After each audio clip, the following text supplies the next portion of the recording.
Flipped, a professional development program for higher degree supervisors and students.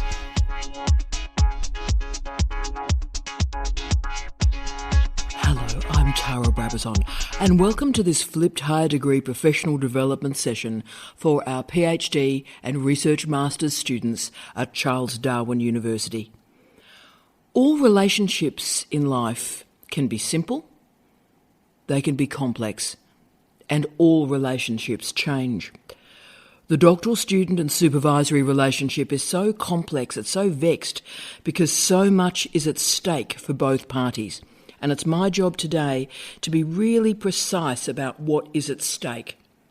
How to ensure that supervisors and students understand what is at stake, and how a successful and stable relationship can be completed to enable success. Success is very clearly defined in doctoral education. A PhD is submitted in 3 years and passes without correction. That's the aim. But intellectual, professional and personal effort is required to deliver a student and a supervisor to that goal. My job today is to put punctuation into that relationship. I'm not telling you what to do, but this short little presentation today and our following workshop will manage specific issues, questions and challenges that are important to you. I want to show you today the commas, the colons, the capitalisation, and indeed the full stops in the supervisory relationship. There are 5 words that are the pressure points or stages for all students in a supervisory relationship. And these 5 words are expectations, assumptions, motivations, disappointments, and satisfaction. A student and supervisory relationship will break down if either party cannot get beyond one of these stages. These first 2 stages, expectations and assumptions, happen in the first year. The second 2, motivations and disappointments, happen in the second year. And the final year, satisfaction, will carry you to graduation. Occasionally, this entire cycle, or the cycle up to disappointment, happens in the first year. And that is when a supervisory relationship changes. And that is when often students change supervisors. So let's talk about what these words mean. Well, expectations. All of us, when we move into a new moment in our lives, we're filled with happiness and excitement about what could be. More damagingly, we rarely write down these expectations.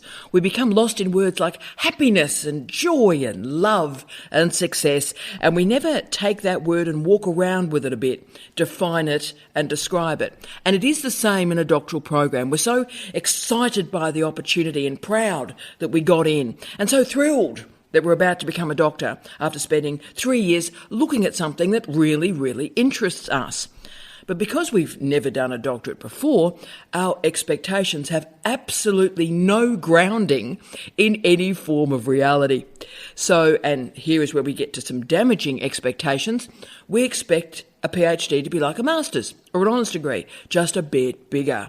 And that's the path to failure right there. We expect our relationships with our supervisors to be amazing. We expect to be an outstanding teacher at the end of the doctorate. We expect to get a successful lectureship post in a good university on a tenure track, and we'll never have to worry again. That's just a few of the expectations we have going into the program.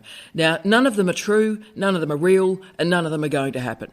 But their function in what is to come is really clear, because they frame a pathway to disappointment and despair. One of the main reasons students leave a program is that the program is not what they expected. The question is, how could it ever be what they expected? So we're doing some work shortly on considering your expectations and where they come from. But the great challenge is expectations lead to assumptions. Those of you who have heard me speak before or read all my work on doctoral education know that I believe that assumptions from a student and assumptions from a supervisor are the causes of the relationship breakdown. I hold both parties to blame, by the way, perhaps the supervisor more so. And I spend 2 hours in my first meeting with my students talking through their expectations and their assumptions. And I negotiate and also explain some of the fantasies that are in these assumptions and expectations. I am staunch and I'm pretty tough at the start because good relationships in life and doctoral education are based in reality, not fantasy. We haven't got time for a supervisory honeymoon if I'm going to get you through in 3 years. So assumptions, what are they? Well, they're derived from expectations and are the concrete outcomes of vague hopes around happiness and success. So here are a few assumptions that students express. My supervisor will like me. My supervisor is my friend. My supervisor will see me when I need him, her, or them. My supervisor will read my written work. My supervisor will guide my reading. My supervisor will be intricately involved in my research design. My supervisor will get me a job at the end of the candidature. Now, I can go on. There are thousands of these. Now, I'm not saying that some of these are not true or might become true. But you don't know. I don't know. They're assumptions. And the only way we can convert assumptions into truth and falsehood is to talk about them. So there must be a place, a safe place, where you can talk about your assumptions. The supervisor can talk about theirs, and you can come up with a supervisory agreement.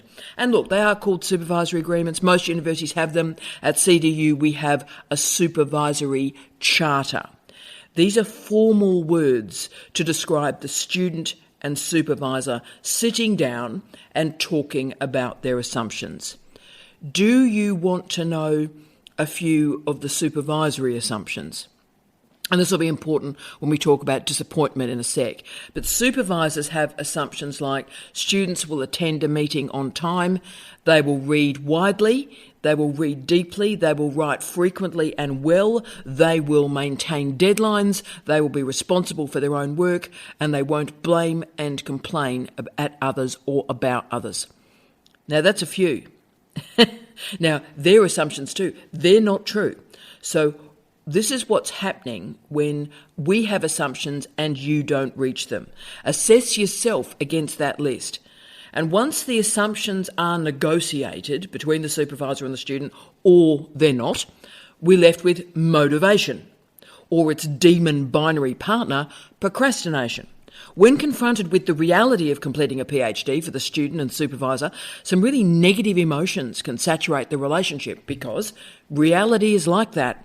We all like to live in a fantasy of how great our life is, and then in comes a phone bill, and then you have to wash your partner's underwear, and your partner never seems to close the fridge or change the toilet roll, and we all sigh at the state of life. The key moment, and to be frank with you, I know if a student is going to complete a thesis or not at this point.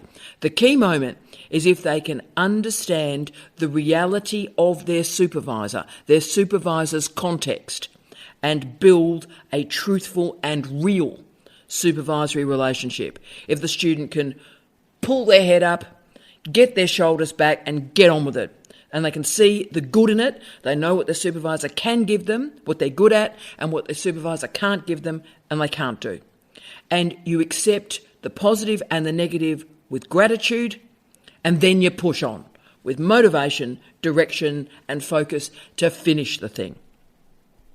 I know we're in trouble when a student understands the assumptions, their own and their supervisors, and then the language of blame, of whinging, of nastiness, of bitterness, of regret start to tumble from the student's mouth. And at this point, instead of being motivated to finish, the student procrastinates. The characteristic of successful, motivated people is that they feel the fear, they manage the disappointment, they cut away the blame of others, and they get on with it. Success does not come from finishing, success comes from starting. And then success continues to emerge by taking one more step, then another, then another, then another. I'm interested in the context, the environment around a PhD student and supervisor. And what this means is we need to create a context for motivation, create a context that removes excuses from our lives, claim responsibility for the thesis, claim responsibility for your life, for your future, and stop blaming other people for being themselves. Stop blaming other people for not being like you. Motivation can come from many sources, intrinsic and extrinsic. But ask yourself, how precious is your life? How precious is your time? Do not spend 1 minute of your day, 1 minute of your life, complaining about other people. That complaints culture does two things. Firstly, it wastes your time. Secondly, it stops you looking in the mirror and claiming responsibility for your decisions. So motivation comes from managing the disappointments of life, seeing the disappointments for what they are, and then realising your expectations, your assumptions were not real. What happened was you invested your desires and hopes in other people, not in yourself. So at that point, we can claim our power, claim our intelligence, our time, and our agency to complete the doctorate in the minimum time. Success starts when procrastination, blame, ridicule, gossip, and nastiness stops. Make a decision to stop this stuff. And at that point today, you are motivated for success rather than procrastinating your way to failure. And of course, the next stage is disappointment. If students and supervisors cannot summon motivation, they get lost in procrastination and negativity. They get lost in what I call gonna, coulda, shoulda. They're gonna do it, they could have done it, they should have done it. And instead of just, do it or don't do it, decide. Then we hit disappointment. This is when generally in the second half or the second year of the candidature, students change supervisors or supervisors disconnect from students. Both of these acts are an admission of failure. The students are active in it, they change. So let's change supervisors. The supervisors frequently are passive in it. They tend to ghost students. They believe that the student won't make it and disconnect from active responsibility in the process. Now, don't judge your supervisors too strongly here. And this is the moment where I tell you a truth that maybe people haven't told you. Supervisors worry a lot, and they are disappointed a lot. Let me tell you the disappointments that we as supervisors manage. And these supervisors are caused completely by students. Here are the top 10. 1. The student does no or little reading and thinking that opinion is going to substitute for research. 2. They do no writing. There's nothing for us to assess or evaluate in terms of standard. 3. Students don't draft their writing, so the most basic unreferenced material comes to us and we have to do something with it. 4. Students don't embed corrections, so students have taken 6 hours or 2 days to make the corrections on the draft, and the next draft we read, the same errors are still there. 5. Students do not implement a crucial deal-breaking bit of commentary about content or approach. Supervisors keep reminding them, this is important, do this. Students do not do this. Then supervisors know then that the student will fail the doctorate or they won't finish. 6. Students miss meetings. 7. Students stop working, they go on holiday, they procrastinate. 8. Students complain about everything, coming to meetings and using the time to have a good whinge. 9. Students are unpredictable, they're emotionally volatile, they shout in meetings, they slam doors. 10. Students are silent and moody. They sit in meetings and do not do much. I call this the Yoko Ono in the Let It Be sessions student. So as you can see, there's a lot going on there. Most supervisors have incredibly full lives. And when I draft a PhD student's work, it happens at night, it happens early morning, it happens on the weekends. It happens when I need to sleep. It happens when I'm just desperate to stop working. And if you think about it, I'm just about to relax. I think I can stop. And I remember I've got one more chapter to read for a student, and that keeps me away from bed for another 2 hours. Think about how it would feel if we go to all that effort and then you don't bother to embed those corrections. That's disappointment. But the key to managing disappointment from both parties is to keep the communication channels open and express the disappointment, not with emotional intensity, but in context. Explain why this particular issue is important. So manage the disappointments through honesty and listen to what your supervisor is saying. And remember, I always tell your supervisors this. Listen to what the student is saying. Listening is key. If disappointments can be managed, then the final stage of the supervisory relationship is satisfaction. This is the peaceful stage, where both parties recognise the strengths and weaknesses of the other. They accept those strengths and weaknesses. They value the human being for what they are, rather than what we may want in that fantasy university and that fantasy PhD. The PhD is the worst research we will ever write. It's not perfect, it's not excellent, it is good, it is solid. It demonstrates your ability to abide by scholarly protocols, and that's it. The sooner that supervisors and students can get to satisfaction, then the better the relationship will be and the better the thesis will be. The best and most experienced supervisors know these stages and try to truncate the first 4 as quickly as possible. We know the disappointment will come, and then we know how to handle it.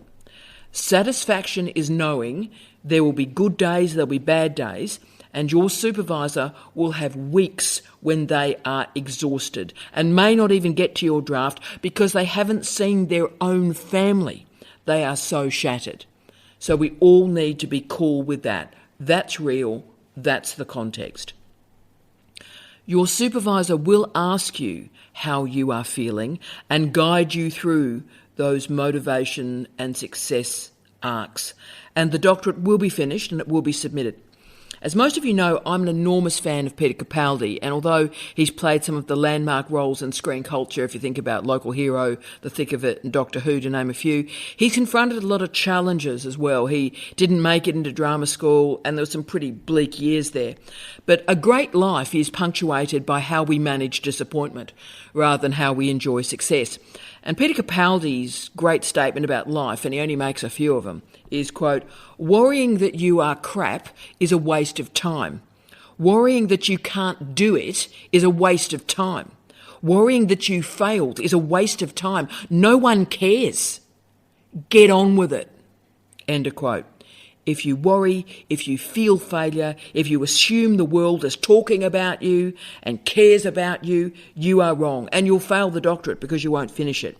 Success is waking up in the morning, assuming responsibility for our actions, changing what we can change, and know that we make decisions and those decisions are important. Accepting what we can't change and getting on with it. The supervisory relationship is a difficult one, but by understanding its punctuation and its patterns, it can be managed. See you in our seminar.